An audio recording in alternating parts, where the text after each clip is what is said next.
Hoje nós vamos falar o seguinte. No vídeo passado eu mostrei um pouquinho do trabalho nessa belezinha aqui, ó. Essa Bomber Chair.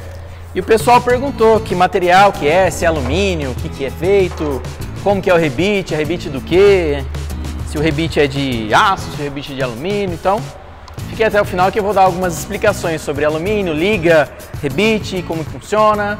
Então, fica aí.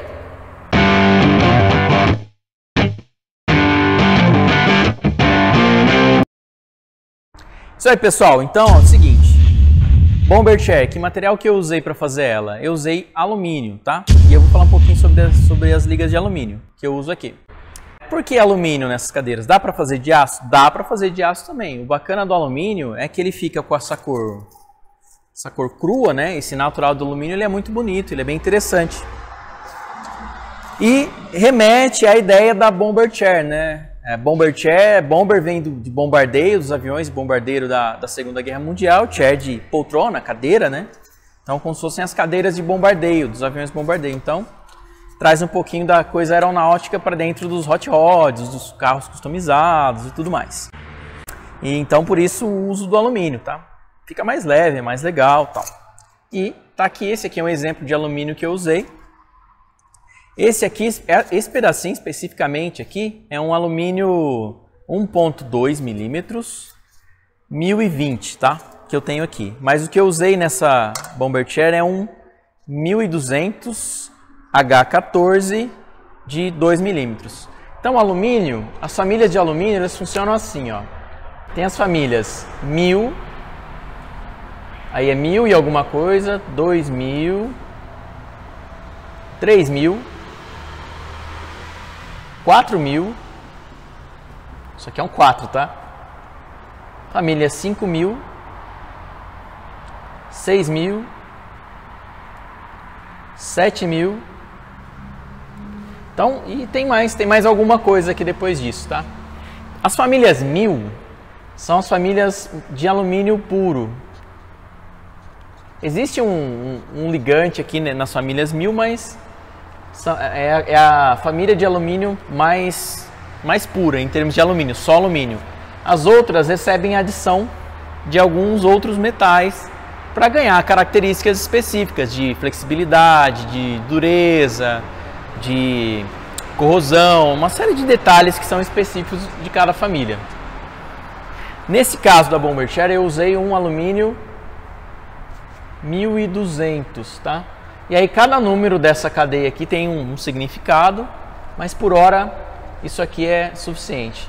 É um alumínio 1200 H14, tá? Esse H14 significa que é um alumínio recozido que é possível é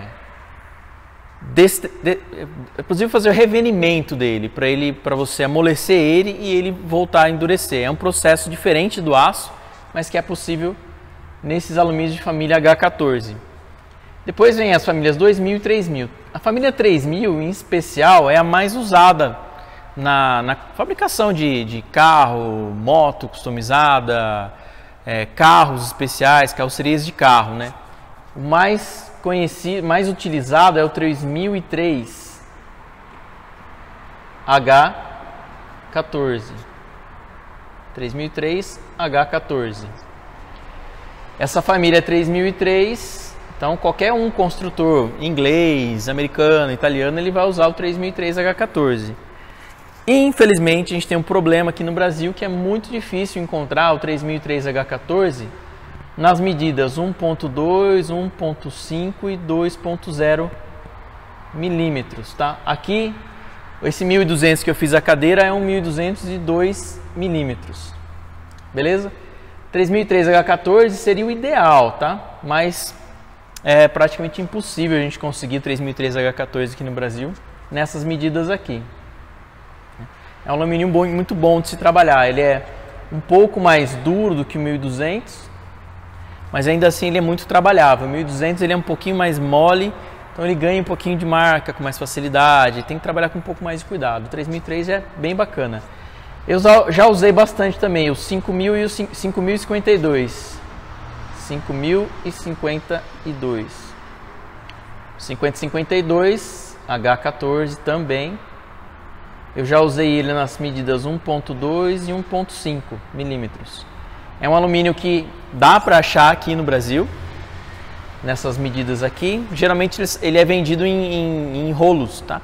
De 6 metros para mais, uma quantidade maior de alumínio. Esse aqui ele é chamado também de alumínio naval. Então é usado para fazer barco, para fazer tudo que é peça do ramo naval, ele é utilizado. Depois essas duas famílias aqui, ó, 6.000 e 7.000, eles costumam chamar essa família de aeronáutico.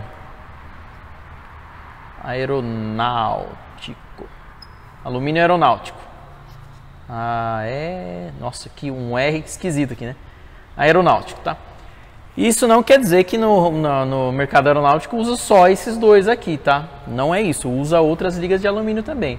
Mas ele é amplamente usado, são ligas de alumínio com bastante resistência mecânica, tração, compressão e tudo mais. A família 5000 também é um alumínio bem duro de trabalhar, bem difícil, às vezes ele é até mais difícil que o aço, tá? E um pouquinho mais complicado de soldar também. Então a gente tem essas famílias aqui.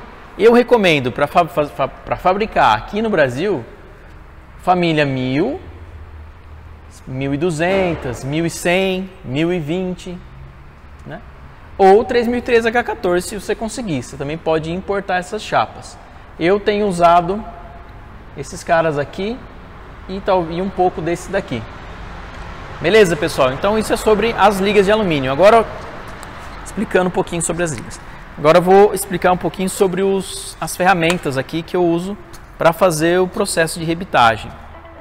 Agora, os tipos de rebite. Esse aqui é muito comum, ó. Tenho certeza que você já usou esse daqui. O pessoal chama de rebite pop. Na aviação, ele é um pouquinho diferente, mas existe, tá? Na aviação eles chamam de sherry. E ele funciona com esse tipo de rebitadeira aqui que você conhece bem. Então, pôs lá, apertou aqui, ele rebita. Depois a gente vai para um corpo de prova, uma peça de teste, e a gente aperta ele. Caso você nunca tenha visto, que eu duvido muito, mas a gente aperta lá e você vai ver. O outro tipo de rebite é esse aqui, ó. Deixa eu pegar aqui no paquímetro, que aí fica mais fácil do que na minha mão tampar. E esse aqui é o que eu mais uso aqui, é o rebite de cabeça boleada. Esse rebite aqui especificamente é um rebite de 4 milímetros, para ver no paquímetro aqui, diâmetro de 4 milímetros, e a haste desse daqui é uma haste de 10 milímetros. Então, para um pacote aí de duas placas de 2 milímetros, 4 milímetros de material, né, fixando duas chapas de 2 milímetros cada, 4 milímetros, então você tem ainda 6 milímetros de prensagem de material. É um tamanho bacana. Bom, para prensar esses rebites aqui, ó, eu uso um martelete pneumático. Mostrei um pouquinho no outro vídeo. Esse martelete aqui, como esse aqui, ele tem uma ponta preparada pro rebite de cabeça boleada. Então, vou pegar o paquímetro de novo aqui. Pro cabeça boleada, ele encaixa e consegue manter a forma do rebite. Do outro lado, na contracabeça, que é a parte, vamos lá, como é dividido aqui, de cabeça, corpo ou haste do rebite, e contracabeça seria aqui. A contracabeça, corpo e cabeça do rebite. Na contracabeça do rebite a gente faz o encontro com um apoio. Pode ser esse apoio aqui, né? Esse aqui é um que eu tenho, ou pode ser até uma região plana de um taço. Um taço, eu uso isso aqui também eventualmente. E existe também uma contracabeça com a região curva também, como se fosse um apoio da cabeça aqui. Igual. O que ele faz? Na hora que eu prenso esse lado, ao invés de ele gerar uma contracabeça plana, ele gera uma contracabeça levemente arredondada. para dar um acabamento arredondado, caso você queira, né? E existe também um tipo de rebite que a gente chama de rebite escariado, que é um rebite com a cabeça plana, mas um corpo chanfrado. Ele fica faceado à superfície, a chapa onde você colocou. Tipo como um parafuso de escariado, que lá também funciona. E aí o pessoal fica em dúvida o seguinte, que lado que eu bato aqui, como que funciona? Eu vou mostrar aqui na lousa de novo como que funciona o rebite, tá? Eu vou apagar aqui e a gente vai... Então eu tenho a...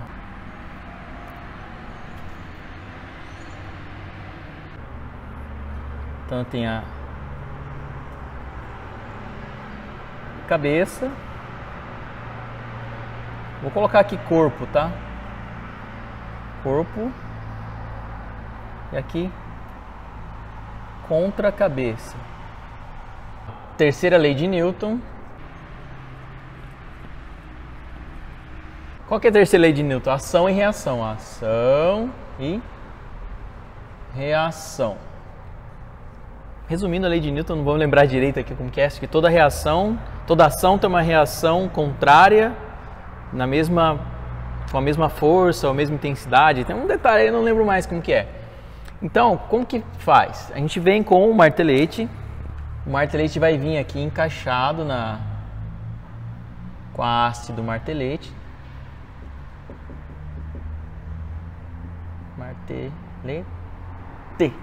O martelete ele dá uma pancada nesse sentido, tá? Ele exerce força aqui, mas ele tem um efeito de mole, então ele dá uma sequência de batidas nessa direção. Como como o rebite está apoiado na chapa metálica, tá? Então a gente tem um pacote aqui, né, de chapas, né? Uma chapa aqui e tem a segunda chapa sobrepondo, vamos imaginar assim. Como ele está apoiado nesse e o batedor aqui também, né? Ele vem bem apoiado aqui, ó, tá? Do martelete aqui. Então o rebite não consegue amassar desse lado. Porém, aqui na contracabeça, a gente vai vir com o taço apoiando. Então o taço vai apoiar aqui. Então a gente vai ter um bloco apoiando aqui, fazendo força nessa direção também. Então essa força que está aqui, ela vai retornar aqui por causa do apoio, bem próximo. E essa região aqui, com esse apoio, ela vai engordar assim, ó, vai amassar,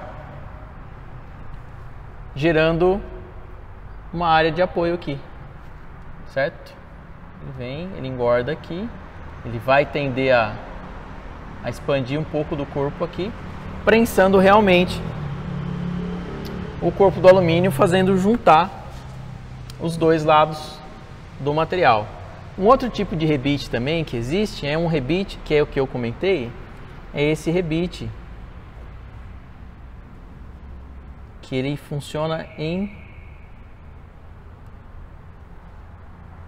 escariado, por exemplo. Aqui a gente tem um pacote com duas chapas, né? E uma das chapas tem um escariado. Então entra um rebite que ele tem esse formato aqui. Vou fazer bonitinho aqui, ficar legal. Ele tem esse formato, mesma cabeça, corpo e contra cabeça, que é aqui. E é a mesma coisa, ele vai vir aqui faceado com a superfície, o corpo vai estar aqui, vai passar as duas chapas, depois a gente vai vir aqui, vai apoiar com o taço e vai bater com um martelete desse tipo aqui, ó. É um martelete de cabeça plana. Então ele vem aqui, nessa cabeça faceada aqui, é bem apoiado, tá, com o martelete. Então ele vai vir aqui, o martelete, ficou tudo apertadinho o desenho aqui, né? Com a haste aqui e tal, ele vai dar as pancadas desse lado para cá. exercendo a força aqui. Mais uma vez a terceira lei de Newton, a gente vai estar com o taço apoiado aqui, ele vai gerar uma força nesse sentido, por causa da pancada aqui, e a gente vai ter um amassamento dessa superfície aqui, prensando o rebite, tá? O outro rebite que todo mundo conhece, que sabe como que ele funciona, que é o pop, esse aqui, ele funciona com, ele tem por exemplo, ele tem a cabeça dele aqui, um corpo, e esse corpo aqui é perfurado e tem uma haste aqui com uma cabeça aqui. Então a gente vem com uma ferramenta que apoia aqui e puxa essa haste. Então essa haste vem empurrando o alumínio aqui do rebite, né? Aí o rebite vai, esse corpo aqui ele vai deformar, né, dentro da chapa aqui. Ele deforma e a cabeça que está aqui, ela tem um ponto de fragilidade que ela rompe, ela quebra e ele fica deformado lá dentro. Esse é o pop, todo mundo conhece. Certo? Bom, deu para ficar claro aqui como que funciona esse amassamento aqui? Eu fiz um corpo de prova e a gente pode ir lá mostrar ele amassando, como que funciona. Vamos lá? Galera, ó, então aqui dá para ver direitinho, ó, a cabeça já está prensando, duas chapas de alumínio, e a contracabeça amassada. Olha a diferença da contracabeça amassada para a contracabeça antes de amassar. Então, você compacta ela fica com um diâmetro maior e prensa. Esse aqui, né, como eu falei, o pop, importante estar usando o furo do diâmetro certo. Ó, aqui está o diâmetro errado, ó. Então a gente vai trocar essa cabeça aqui para do diâmetro certo.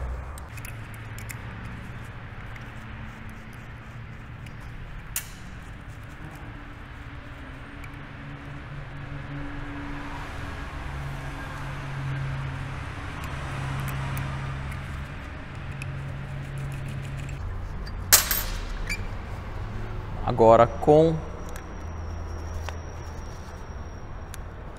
a cabeça do diâmetro certo, a gente já tem um furo aqui feito já no diâmetro de 4 milímetros, que é o diâmetro do corpo do rebite, e a gente faz a prensagem.